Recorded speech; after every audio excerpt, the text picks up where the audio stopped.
Selamat pagi, saudara Tuhan. Kembali kita pagi hari ini dalam renungan pagi. Kita kembali dengan satu tema yang kita bahas beberapa hari yang lalu, yaitu langkah-langkah kemenangan. Dan kemarin kita telah melihat bahwa langkah kemenangan itu akan terjadi ketika Yosua itu berjalan di jatah yang Tuhan berikan, tidak menyimpang ke kanan dan ke kiri. Dan pagi ini kita melihat satu ayat dalam firman Tuhan dalam Yosua 1 ayat yang kelima. Apa yang terjadi ketika Yosua ini berjalan sesuai dengan jalur Tuhan? Dikatakan seorang pun tidak akan dapat bertahan menghadapi engkau seumur hidupmu.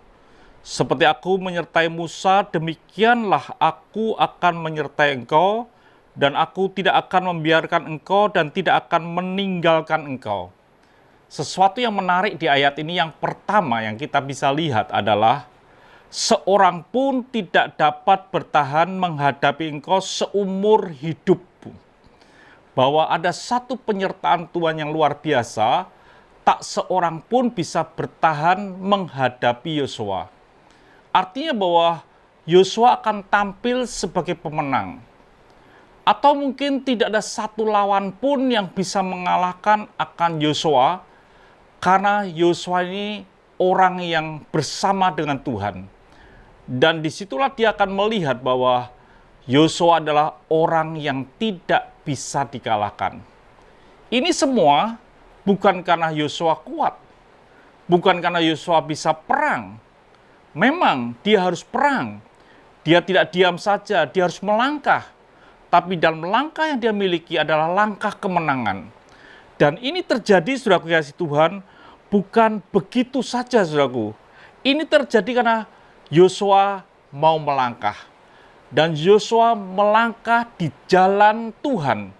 Yang dikatakan di dalam Yosua 1 ayat yang keempat kemarin itu. Bahwa ada bagian yang harus dilalui Yosua. Dan di bagian itulah ada kekuatan Tuhan. Kalau kita melihat ini, artinya bahwa setiap anak Tuhan yang mau berjalan di dalam jalur Tuhan, disitulah ada kekuatan Tuhan. Dan tidak ada seorang pun yang dapat bertahan menghadapi kita. Siapa lawan kita kalau kita ada di jalur Tuhan?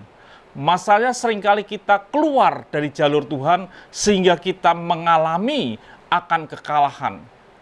Jadi saya harap saudaraku yang kasih Tuhan, setiap kita ini tetap ada di jalan Tuhan atau di jalur Tuhan, supaya hidup kita dalam kemenangan dan tidak ada satu orang pun yang bisa bertahan menghadapi kita. Artinya juga setiap hidup kita adalah hidup yang dalam kemenangan dari hari lepas hari tanpa kekalahan. Dari menang dan tetap menang. Biarlah hidup kita, saudara kasih Tuhan, tetaplah di jalur Tuhan. Karena ketika kita ada di jalur Tuhan, hidup saudara dan saya adalah hidup yang penuh dengan kemenangan. Itu saudaraku yang kasih Tuhan yang saya sampaikan pada pagi hari ini. Biarlah setiap kita tetap di jalur Tuhan. Apapun yang saudara sedang alami, saudara akan tetap menang karena ada di jalur Tuhan. Tuhan memberkati. Mari kita berdoa. Terima kasih Bapa untuk pagi hari ini. Biarlah kami menikmati hidup ini bersama dengan Engkau. Maka tak seorang pun bisa bertahan menghadapi kami. Dan kami akan tampil sebagai pemenang. Terima kasih Bapa, tarik kami dalam jalan-jalan-Mu. Haleluya. Amin. Tuhan memberkati, sampai jumpa esok pagi.